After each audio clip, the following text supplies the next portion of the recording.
How many remember the movie Forrest Gump? Great little movie, right?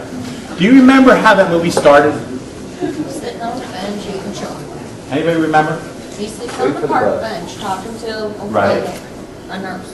Right? And what happens shortly after? Even before that, maybe. Here's the problem. I didn't think ahead enough to bring in the actual movie. I tried to do it out there. Well, guess what? It's when you get the DVD. You can't do it online without going through hoops. So anyway, what I remember from that, and your hand just gave me a clue, right, was there's a segment, and maybe it's in the introduction before that scene. I'm not sure. But there's a scene where you see this big scene. Who just said feather? Feather. All right, there's a feather. What do you remember about that feather? It's floating. And it's floating in the air, beautiful music behind it. Imagine that that's what I'm showing you, okay? And it comes on down, and it floats on down, and it lands on a guy's shoulder, remember? And what happens next? Does he pick up that feather? Inside his book. No, he's not there yet. This is somebody getting on a bus. Okay? And so it falls off his shoulder. It falls off his shoulder. And eventually it gets blown up, and eventually it gets in Forrest Gump's hand. Now, three things have happened already. One, if you don't see the feather, you can't do anything about it. If you do see the feather, you got a choice to make. And in corporate environments, what I've done with this presentation is actually brought feathers. And we've thrown them over the audience. You just can imagine an executive wing of a big corporation with feathers being thrown around. And everybody sort of looks like, huh. Some people pick it up. Okay? Some just totally ignore it. They're focused on whatever. And some people, like Forrest did, took it and hung on to it. And what I'm trying to say is, that to me is opportunity. Opportunities in our life all the time. Right? We put advertisements out for this leadership summit. Okay? A lot of people never even read the note that went out, no matter how we advertise it. They had no chance to take advantage of that opportunity. Others looked at it and said, I don't want anything to do with it. So they passed on the opportunity. And then, like Forrest Gump, each of you said, wow, I think I want to take advantage of this opportunity. And you're here today. Okay? And hopefully you're going to back and say, boy, am I glad I grabbed that feather.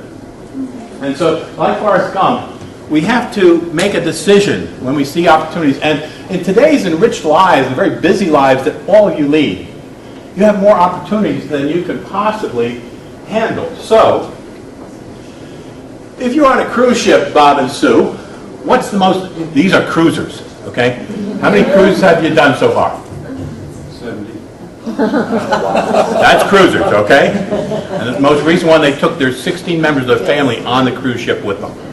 So that's serious cruising. Now, if you think of cruise ships, what do you think of? Water. Huh? Water. Water, okay, it's in water, but when I think of the cruise itself, what's the first thing that comes to mind? What are they known for? Eating. Food, yes! And so you have this concept. I'm not a cruiser. We went on one time, and I saw what it's talking about. But you go down to the buffet, right? And here's this buffet of everything under the sun. Do they have what you like? Absolutely, or someplace. Okay? But there's more than you could possibly choose from, no less eat. And so, what's your limitation? Your decision. I'm sorry? Your decision making. Your decision, yes. But secondly, what's the first thing you got to do when you get to that buffet? Choice. Besides looking it over so you know what your choice is going to be. But what's the next thing you got to do? Go get a plate. Now, that plate can't hold all that food, can it? I mean, if you were dying for 20 of those pieces of food, you're not going to put it on that plate. You may come back a second time, yes, but you're limited by the plate. And so once you have the plate, now you're in decision mode. How are you going to choose? What's the first thing you're going to go for? What would you go for? Bob, what did you go for when you went to that buffet? Foods I'm familiar with. Such as, pick one. I want the food. What's your favorite food? Chicken. Chicken? I don't have to go on a cruise to get a chicken. I don't care what they do with that chicken. I'm passing on the chicken. I'm going for shrimp or lobster myself. You have a seafood allergy. You got a favorite? What's your favorite food? Lobster. You would find lobster someplace on there, okay? And so you put that on your plate, and then you go down to something else, you pick your second favorite, and you start, well, maybe you put a lot of lobster on there, so it wouldn't be much more room. You know, I've done that with shrimp, a little cocktail sauce, some lemons. No room for other food. Go sit and eat that, come back later. Isn't that like life? Isn't that like life? I mean, we have all these opportunities. We have this buffet of opportunities in front of us. And what's the first thing you have to do? What's your plate? How big is your plate? Your day. One day. You got 24 hours. You're going to have to sleep some of that. You got less than 24 hours. Within that plate of 24-hour, you've got to find the opportunities you're going to take advantage of, okay? You have a lot of other things going on in your life. You chose to make this opportunity, this trio engagement, this education, this camaraderie, a priority. And so you're here. And out of the 24 hours of this day, you're giving this your priority. That's what you picked off that buffet. That's your lobster today. All right? Now, how do you pick out of all these opportunities? We are so blessed with so many opportunities. How do we pick one over the other?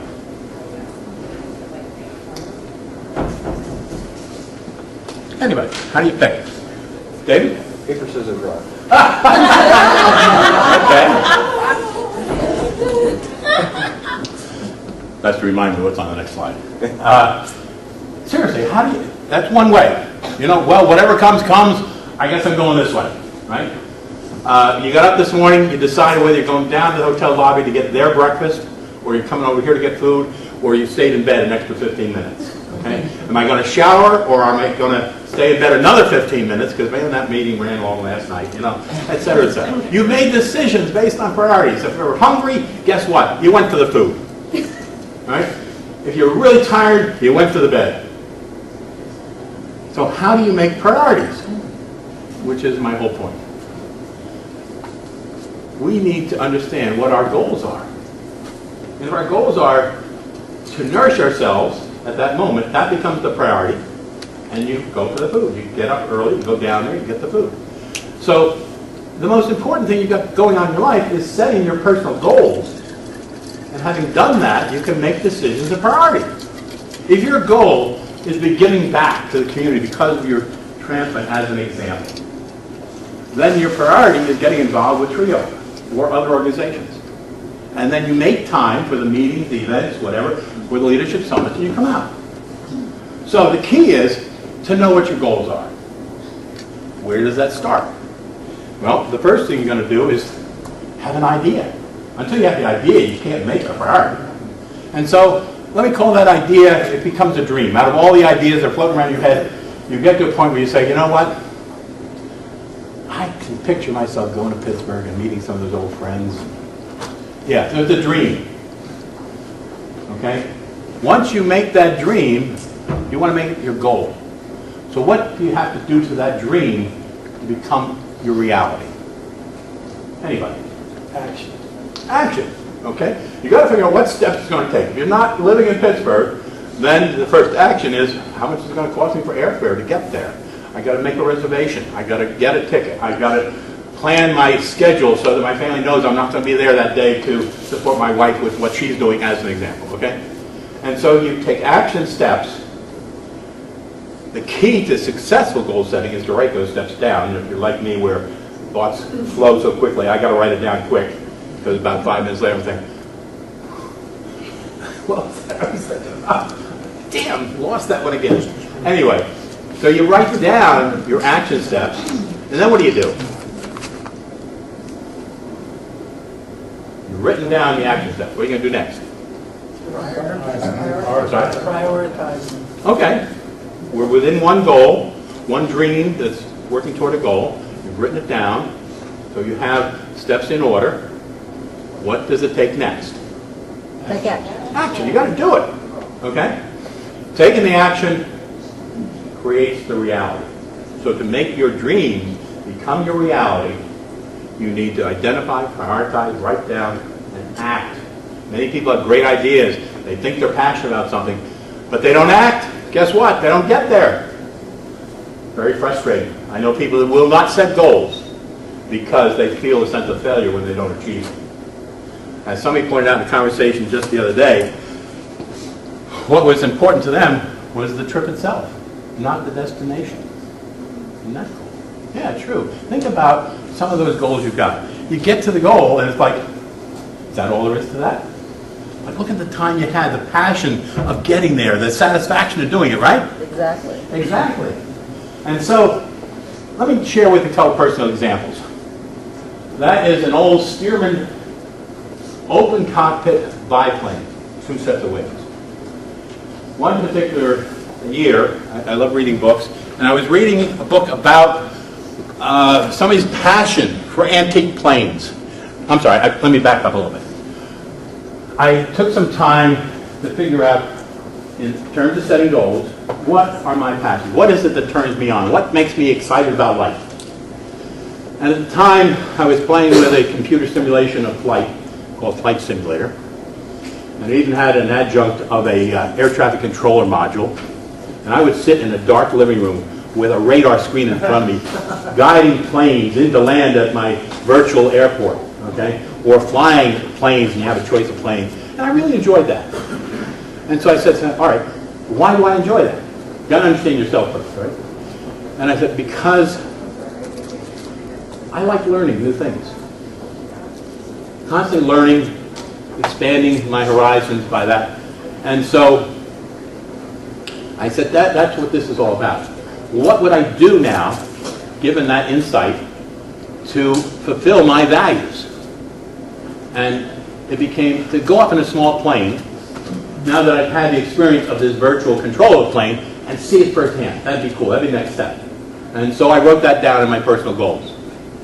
That summer, I'm reading a book about a guy who's passionate about antique planes. By the time I got through reading this book, I said, you know what? I don't want to go up in just any plane.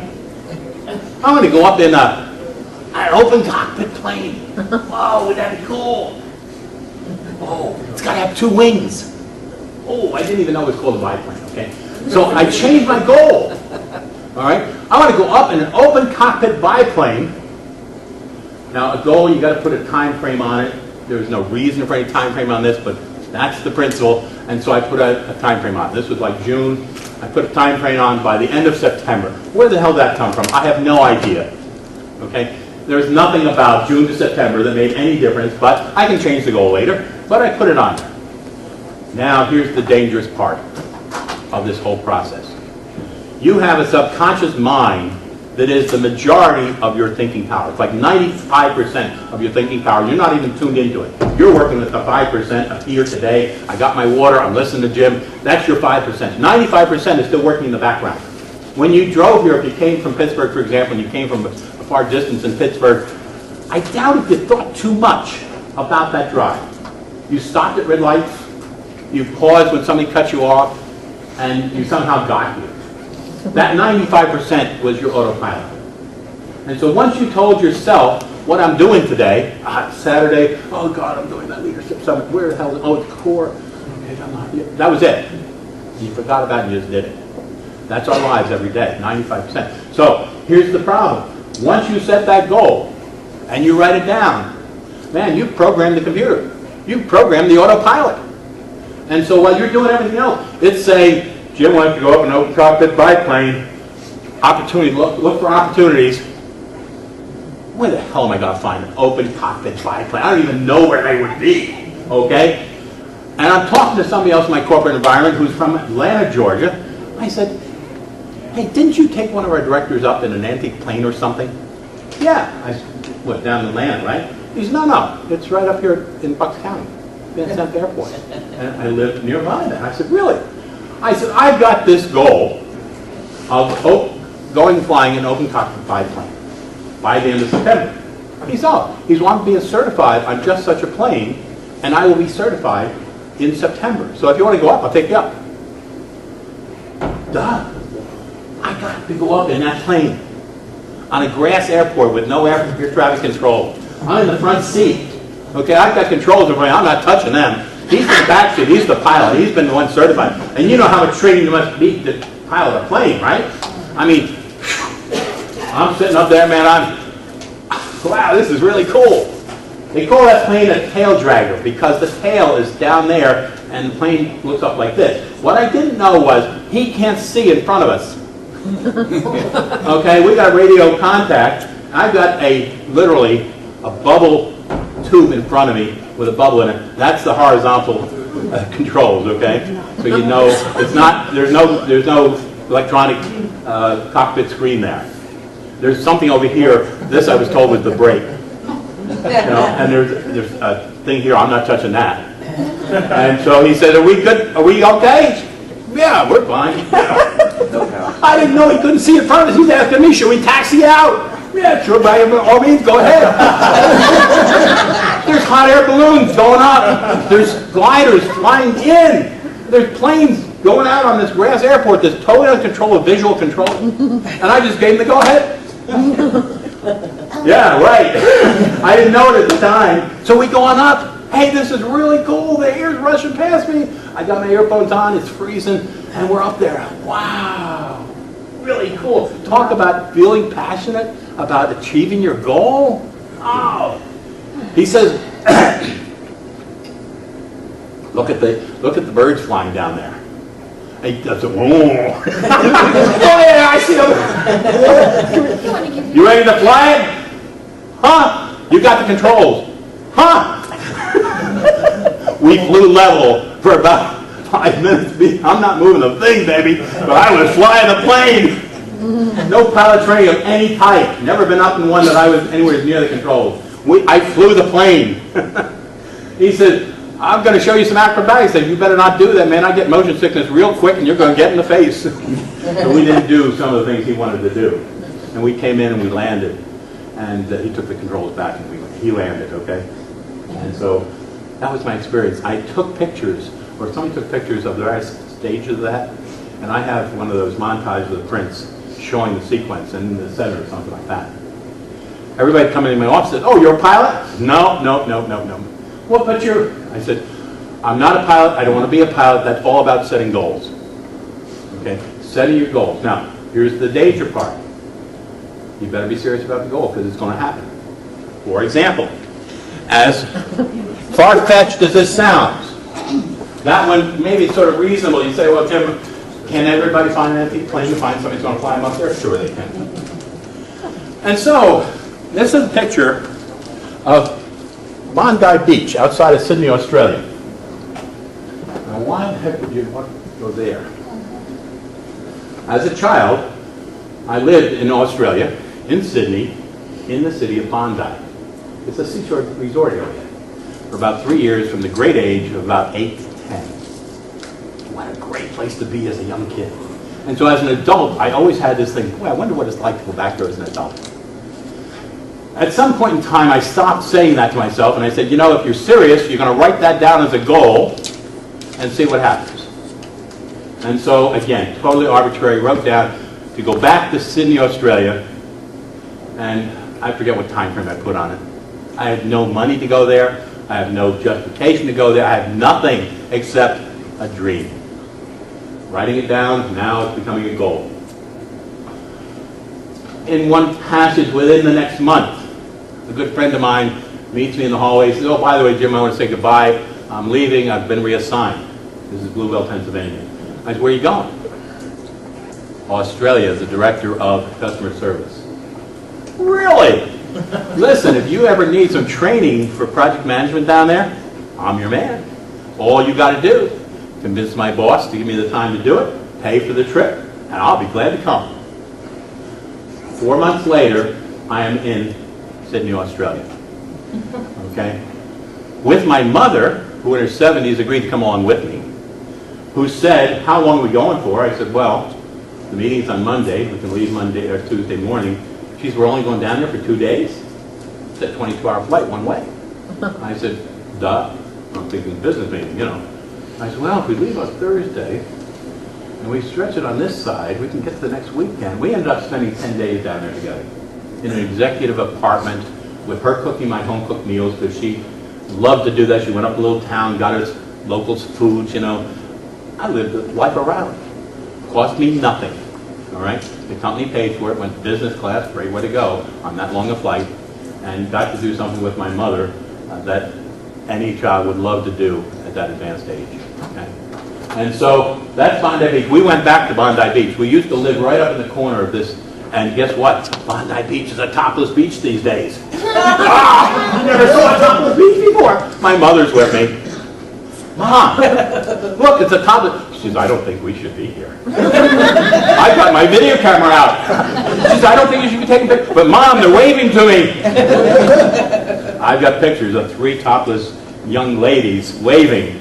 And when I got back, I couldn't wait to share that. It could have been on the evening news and nobody would have complained. They were such tiny figures in that video. But trip of a lifetime, okay?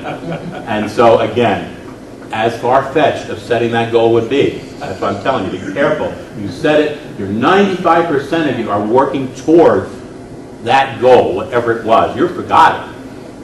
Ideally, you take a little card and you put your goal, put it someplace where you see it each day to reinforce it. What I'm telling you is once you write down that goal, 95% of your power is working toward achieving that goal. And it's going to happen. I'm going to give you one more example. Scary example.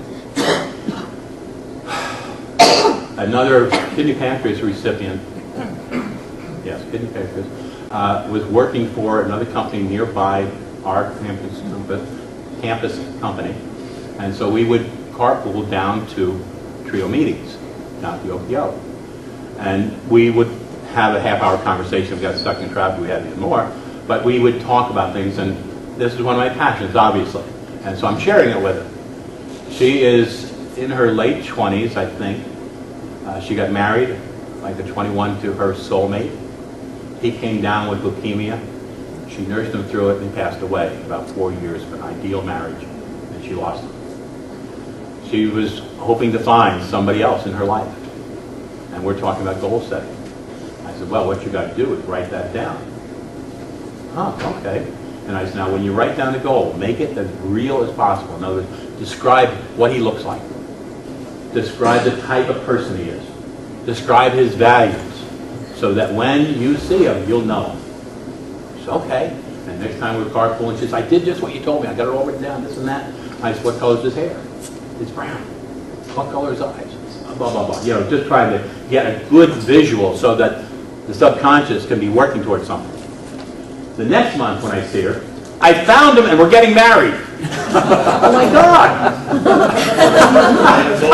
I watched a missile here. It's going, hey, you know, how, yeah, exactly.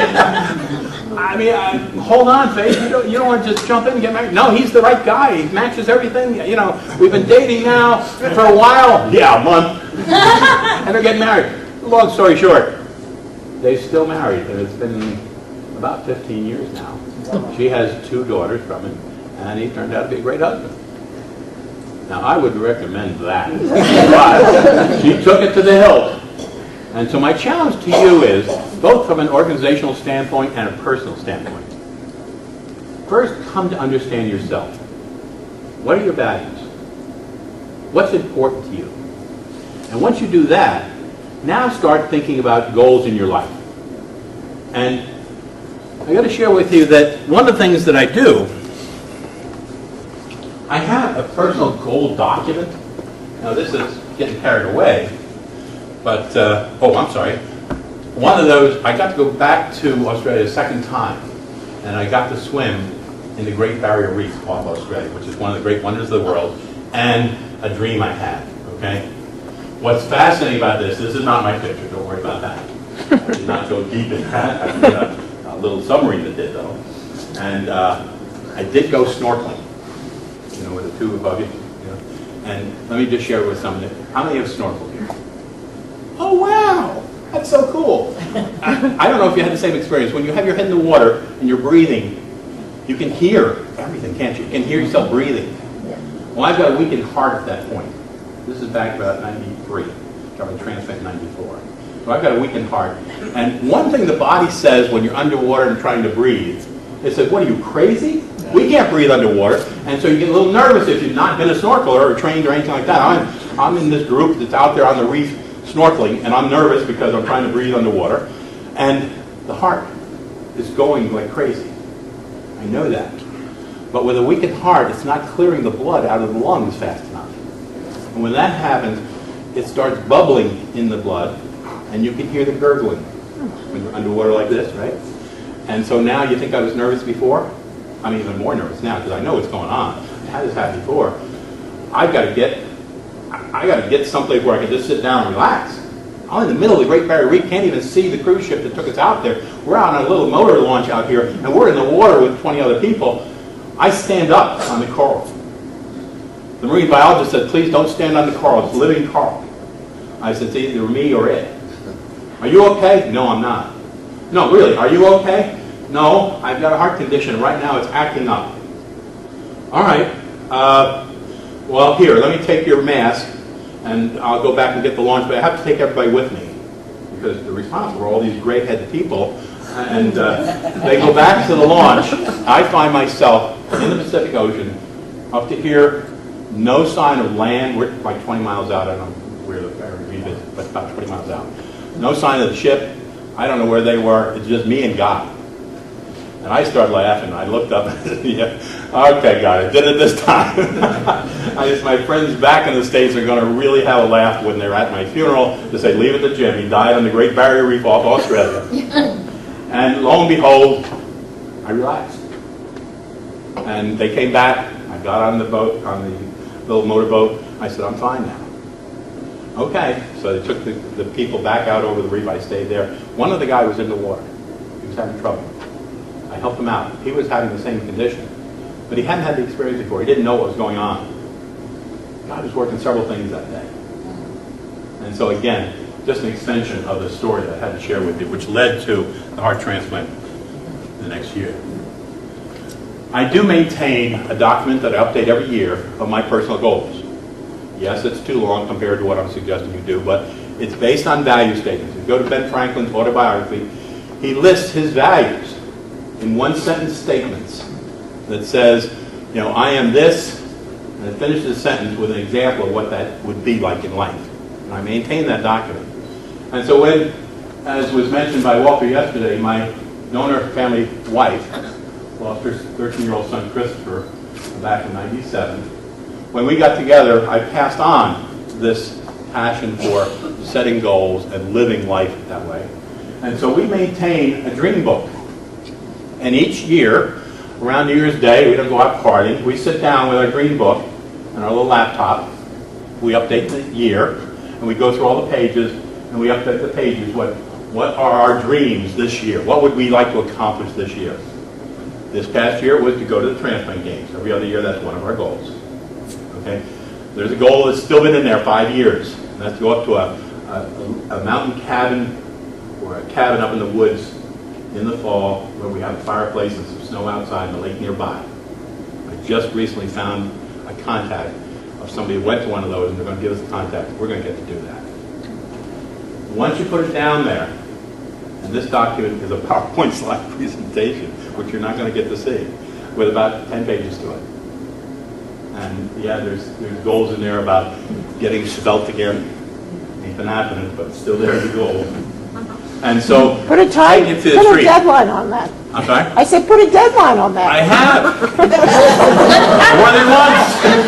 So now, it's strained by your goals. It's certainly your intention. But don't give up when you get frustrated because that weight didn't stay off. Okay, last time it came off nicely. There was some medical condition. They fixed that and right back where I started. So, whatever. Okay. I can't tell you how good it feels to know where you're going, to enjoy the trip to get there, and be able to look back on an accomplishment and say, wow. Taking that same concept into your trio activities, just to take it from more personal into that, where's your chapter going? What are you doing this year? Well, I don't know. We haven't had our meetings yet. Well, when you get to the meeting, what's your suggestion?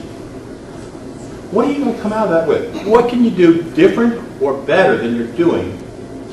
I don't know, because I don't know what our goals are. Duh. Maybe the first thing you want to do is sit down together and determine what should be the goals of your chapter. Don't try and get 20 of them. Get 2 or 3 that you and your members can get passionate about, and then What's the first thing you do with it? First thing, you got this idea, it's a dream, first thing you're going to do is what? Write it down. That's the secret of success. Every motivational speaker will tell you that. You've got to write it down. Once you write it down, you're going to turn around and say, what do we have to do to get there? We want to go to Pittsburgh for leadership stuff. What do we have to do to get there? Well, we got to do this, this, and this. Okay, who wants to help with this? And so somebody says, all right, I'll bring the coffee. I'll bring the donuts. Okay, we've got a meeting going on to support candidates, for example. We need some money for that. How much money do we need? Well, we should get lunch. Okay, how many people are we going to bring? Well, 25. And he's going to bring a caregiver with him? Yeah, so we've got 50 people to feed at lunch. How much does that cost? I don't know. Somebody said, well, a box lunch is about $10. All right, we'll need $500. Where are we going to get $500, you asked? We reach out. Okay? And in this particular case, we have a nice grant from a farmer. We're going to go do that in spades. We make a mistake even. We're going to get box lunches though. And so that's the process, and that's the challenge I leave with you. Opportunity for questions. How do you apply that in your life? Anybody? Want to ask you a question about it? Or share an experience where you set a goal and found out that it worked? I think my husband just got in through the listing process as a transplant. That was a biggie right there. That was pretty all-consuming. Now, trace that back for a minute. What was the dream that you were turning into a goal? That was an action step forward. What was the dream? What was the dream? The transplant, getting a transplant. I don't think that Living with him for more years. Yeah. In some cases, that would not be the goal. You'd say, good luck. Luckily, they had a relationship that she said, hey, I'm not through with you yet, John. And so we're going to do what we can. And by the way, we learned the transplant will extend his life beyond the failing life he's having right now. He had a life in front of him. Maybe it was only 6 months long. She said, that's not enough. I want you for more. And he said, I want you too.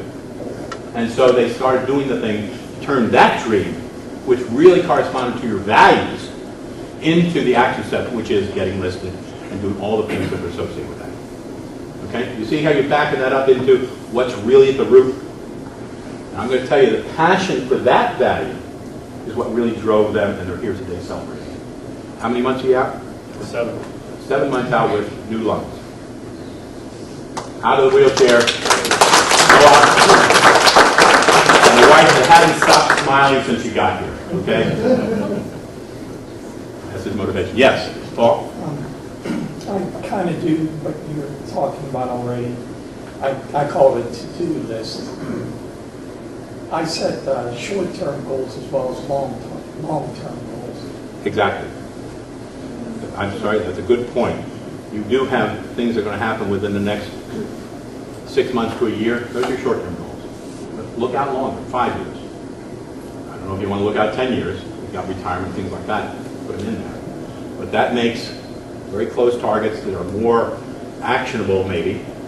But even if you look out 10 years, and you're talking, for example, retirement. You're working, and that's within the window, and you want to retire, you put that down there. Now, there are things you're going to have to do to have the finances to be able to make that happen, right? And so things that happen this year are supporting something that's going to happen 10 years from now. Good point. Thank you, Paul. Can I add? Yeah. My recent short-term goal I just got through. The reason for my voice is the way it is. This isn't normal. My voice has degraded, and I noticed it in the spring, and I thought it was just allergies, and it turned out that it wasn't. I had my annual visit with my liver doctor, a liver transplant, October 2002. And my anniversary is coming up soon. So I mentioned to my liver doctor that my voice is degraded. Right away, he said, I want you to see an ENT. And he said, sometimes we see this with recipients that have been out a long time. I'm not a smoker or anything like that. So, the immunosuppressants, when you're on them that long, can cause other issues, which it has with me.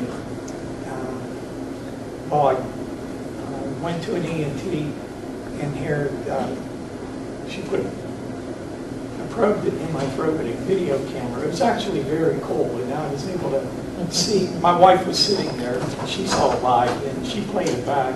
The video of what she was looking at down my throat. And it looked like a wart on my vocal cord. It was a white mass, a lesion, she referred to it as. So that was in like July. In August, I had throat surgery. And then at the follow-up, well, surgery, she cut it off. And then the follow-up in August, another spot was found right next to where she just removed. So I had another surgery where she cut it out. And then again on the follow-up, there was another abnormal area that she kind of was aware of. She saw it during the operation, but she said, I didn't want to cut it out because she just took a biopsy of it, and it came back. All these came back as cancer. And in my family, my mother and several aunts, I've lost many family members due to cancer. And my mother died at 56. 2 of her sisters died at 56. And I'm 56. So I'm not really superstitious like that, but that was my short-term goal, to make it to September 15th, because that's my birthday. I'm now 57. So that was a short-term goal that I made. And the third spot that was found just Wednesday, she used laser treatment to, actually, when they went in with the video camera it was playing laser, it looked great. There was no spot. The vocal cord looked normal. They had to actually pull up old images. And I'm sitting there, and then the biopsy came back cancer. But there are 2 doctors in the room saying, I don't see anything wrong with this. And the other doctors agreed. And I got this thing done, actually up my nose and down my throat. I'm saying, well, that biopsy came back cancer. I want you to shoot somewhere. I don't want to do this again. Yeah. And they pulled up, and they were planning on it. They pulled up old images in laser where the spot used to be that was gone. The color was good, everything looked good. So hopefully that was the last one. Well, we're so glad you're here with us, but that's a very sexy voice. And sharing such a positive story. What? Neil Diamond or something. How many years ago it was, but I started saying, when I get to be 75, I'm going to start counting from my old age. Good for you. Let me just add one last thought to this. What they've discovered is our mind really can't distinguish between what's real and what we imagine. And if you've ever had a very exciting dream, you know what I'm talking about. You wake up, your heart's pounding, everything's happening because your body thought that was real. There is a documented case as one example of this, and there's many examples of it. The guy got locked into a boxcar, a refrigerated boxcar, overnight, banged on the side, couldn't get any attention, and being in the refrigerated boxcar, he froze to death when they found him in the morning. Okay? He knew it was a refrigerated boxcar. What he didn't know was it wasn't on. It never got freezing in that car. But his body knew it was being frozen inside the refrigerated boxcar, and he died of exposure. That's how powerful that is. And so, when you set yourself a goal, what Anthony Robbins would tell you is, close your eyes and make a movie of it. And just let it become as real as you possibly can. You want to put it in color, you want to bring the image up front, and the reverse of that is, if you have a phobia, and I was at a workshop one time that the fellow facilitating the workshop was a practitioner of neuro-linguistic, and part of that is a way to talk to the mind. And one of the breaks he said, you know, for example, if anybody here has a phobia, if you want to stay behind while we take the 15-minute smoke break, you know, I can help you get rid of that phobia in 5 minutes. People lived their whole life. One guy was afraid of heights. We were up on the 13th floor of a motel overlooking the Atlantic Ocean in Maryland. And so he stayed behind. Somebody else had an absolute fear of roadkill, you know, a dead animal on the side of the road. She would go bananas if that would happen. I think there was a third one. I can't remember what her situation was. But anyway, I said, would you mind? I'm fascinated with NLP, and I would love to see this. He says, up to that. And so they said, sure, go ahead and sit and watch, you know. And he said, okay. And he sat there while everybody was out on the balcony of the 13th floor and said, all right, here's what I want you to do. Close your eyes. Don't tell me what your phobia is. We discussed it later. And I just want you to go through and see that situation. And then he worked him through an exercise which took about 3 minutes of making that image black and white and making it a real distant image. Now what I want you to do is create another, make that a movie. Go through it. Now rewind it. I want you to instead this time see the goal, what you want. Okay? And so for example, the guy who was afraid of heights, he envisioned himself going up to the height and not being afraid. So I want you to see that in color. I want you to bring that close to you so you can see it right there. And they just replayed that in his mind like 3 or 4 times. He said, okay, open your eyes. I thought it was almost hypnotic, just the way he relaxed them. Jackie, you can probably understand what I'm saying here. Just talking, he had the right voice, just monotone, talking through it. About 3 minutes later, he said, okay. He said, now, how do you feel? Okay. He said, how could we prove that it's gone? The guy got up, walked out of that living room environment, out onto the balcony, 13 stories up, and was just like, oh my God, I don't feel any fear. You can imagine the rest of the crowd when he took his leg over the balcony to prove to himself that it was gone. They were, what are you doing? He said, no.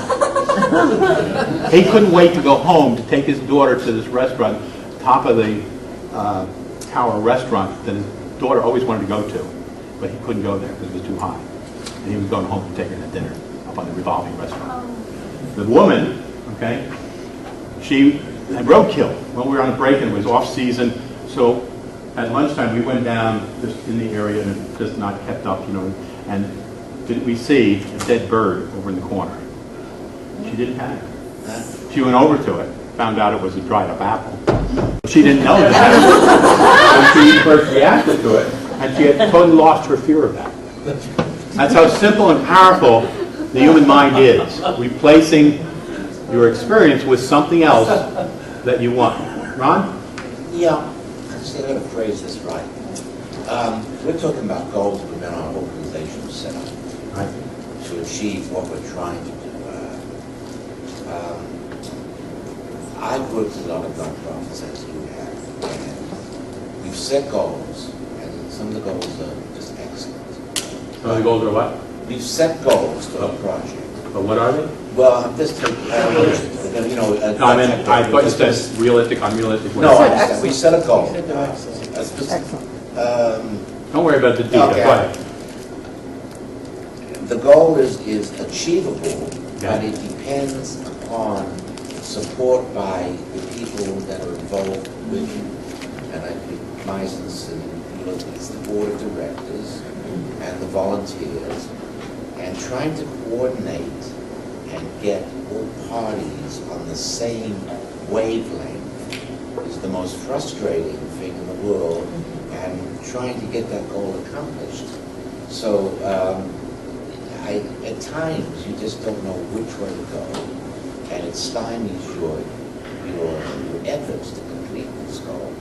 So how do you handle that frustration? Let me point out something you just said that I'm going to say is part of the root of the problem. Yeah. Okay. One, it's not a problem. It's not frustrating. It's not whatever else you said. It's a challenge. Right. A challenge gives a sense of accomplishment, something I can overcome. Oh, we've got this big problem. No, we have a challenge to overcome. Oh, okay, how are we going to do that? Right? Start changing your mental vocabulary. talk to yourself in different terms. One, I've got a list of those words in my mind. The one that always jumps out at me is the word try. Get rid of that in your vocabulary. You're not going to try, you're going to do it. Hey, you want to have lunch tomorrow? Wow, yeah, let's try. We're not going to have lunch tomorrow. Yes, let's set a time and date. Oh, okay, we're going to have lunch tomorrow. Just that little word. In my group at work, what I had them do, if they accidentally used the word try, they got to stand on a seat and like talk like a chicken. You know what? That broke the pattern. And once you get rid of the word try, you'll be amazed at what your attitude toward things are. Take away, you don't have problems. You have challenges. It's the same thing, but it's totally different to yourself. A challenge is something I can overcome. A problem, oh God, here we go. And I'm frustrated with this. Well, you're not frustrated. You haven't found the solution yet. Well, Oh, that means I'm going to find the solution. But here's the real answer, Ron. yeah. From my perspective, and I'm sure everybody else could have a different answer. I think that's the challenge of leadership. Once you have a goal, to communicate it and get the passion behind it that you feel so that other people feel it. I'm hoping, for example, that by the time we get through here today, you felt the passion I feel about setting goals and achieving them. And if you go away with some of that passion, yippee, I've done it. Okay? And so that's the challenge I'd give you, Ron. Take the skills, the connections, all the things you have going for you, and attack that challenge with the support of a board that whoever, whether it's you or somebody else, is passionate about, and let them see that same vision and get excited about it. And maybe that's only 2 other people. But you know what? That's why I knew 2 more people that are going to do whatever it is. And sometimes it's my passion, and I haven't communicated effectively enough. They're not on board, but they, oh yeah, we'll vote for that. You want to bake bread? Okay, we'll be back when you're cutting the bread. You know, not a problem. I'm passionate. I'd love to do it. And so I do it. I have a good time. If I get somebody else involved, they have a good time too. But that's optional to my plan. Just one thought. Yes, Mary? Well, First, Mary? when Tom knew that he was near the end, he said his biggest mistake was not getting other people involved with all the work that should be done in our chapter. He said, now you don't have to do it, and you can never do a newsletter. To me, that was a challenge. I wanted to do everything I can. I would do a newsletter. Then I set a new goal. Wait a minute, I'm doing everything. This is not right. Good. So fortunately, I talked Walter and Nancy and go into being co-presidents. Mm-hmm. We still have our same vice president.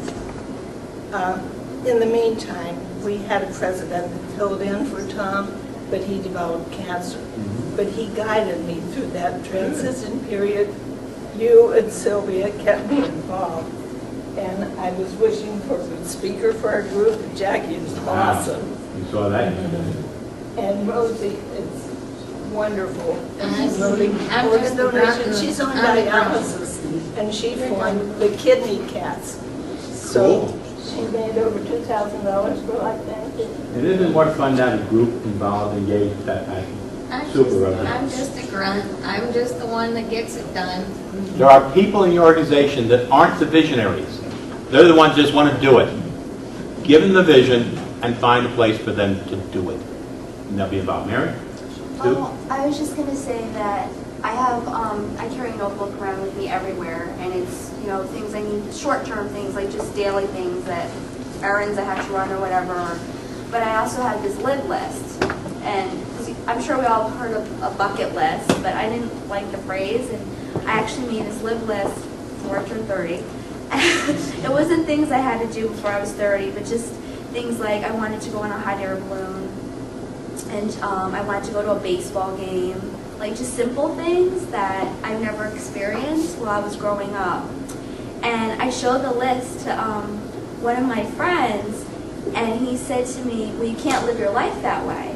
And I said, okay, what do you mean? He was like, well, you can't plan things out in your life. You have to just enjoy now and enjoy the moment. And I was like, okay, but I think you're missing my point. Like, I understand I'm all about here and now, and you have to enjoy the time with your family and friends right now in the present, but it's also like, aren't there things you want to do, and aren't there just simple things? It doesn't have to be like run for president or something, I don't know, like something crazy, or, but, you know, and I thought it was just very interesting to have, I mean, I can understand his perspective, and maybe it's my own experiences while growing up. I mean, definitely everyone's experiences are different and impact them in a different way of how they approach life and how they go through life.